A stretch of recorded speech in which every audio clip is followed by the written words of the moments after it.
தந்தை, மகன், தூய ஆவியுடைய அருளும் ஆசீரும் ஒருவரோடும் அறிவாக இருப்பதாக. நாங்கள் இன்று தவக்காலத்தின் முதலாவது வாரத்தில் செவ்வாய்க்கிழமைக்குள் காலடி பதிக்கின்றோம். இந்த தவக்காலத்திலே நாங்கள் நம்பிக்கையோடு இறைவனிடம் செல்வோம்.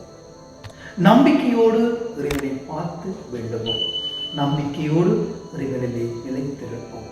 இன்றைய நாளிலே ஆண்டவராகிய கிறிஸ்து எங்களுக்கு சொல்லுகின்ற வார்த்தைகள்: நீங்கள் கேட்கும் முன்னரே உங்கள் தேவையை உங்கள் தந்தை அறிந்திருக்கிறார். நீங்கள் கேட்கும் முன்னரே உங்கள் தேவையை உங்கள் தந்தை அறிந்திருக்கிறார். அவநம்பிக்கையோடு நாங்கள் இந்த வாழ்க்கையை வாழக்கூடாது. நம்பிக்கையோடு எங்களுடைய வாழ்க்கையை நாங்கள் வாழ்ந்து கொண்டிருக்க வேண்டும். எனக்கும் இறைவனுக்கும் இடையே உள்ள உறவு பாலத்தை நாங்கள் வீரியப்படுத்திக் கொள்ள, அந்த உறவு பாலத்திலே என்னுடைய வாழ்க்கையை இறைவனோடு சேர்ந்து வாழ நாங்கள் பிரயாசப்பட ஆண்டவரை பார்த்து நாங்கள் கையேந்த வேண்டும். ஆண்டவரை பார்த்து நாங்கள் இறைவேண்டலிலே ஈடுபட்டு கொண்டே இருக்க வேண்டும். தவக்காலத்திலே இருக்கிறது.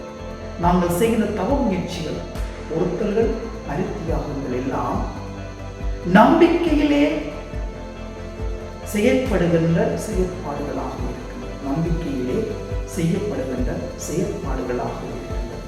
உள்ளொன்று வைத்து புறமொன்று பேசக்கூடாது. மனிதர்களுக்கு முன்னால் ஒரு செயல், மனிதர்களுக்கு பின்னால் ஒரு செயல் இருக்கக்கூடாது. வெளிப்பகட்டாக இருக்கக்கூடாது.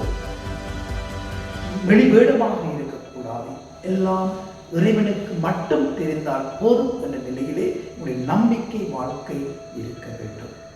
ஆகவேதான் ஆண்டவர் எங்களை உற்று நோக்குகின்றார், எங்களை உற்று பார்க்கின்றார். அவர்களை நான் நினைத்து இருக்கின்றேன் என்ற அசுராத நம்பிக்கையோடு இந்த தவக்காலத்தில் நான் என்னோட பயணமாக ஆண்டவரை பார்த்து நாங்கள் அன்னைக்கு மூலமாக நம்பிக்கை நிறைந்த நல்ல உள்ளவர்களாக வாழ இறைவன் நம்மை மகன் ஆகும் நடைமுறையில் எல்லாம் ஆசீர்வதிப்பார்.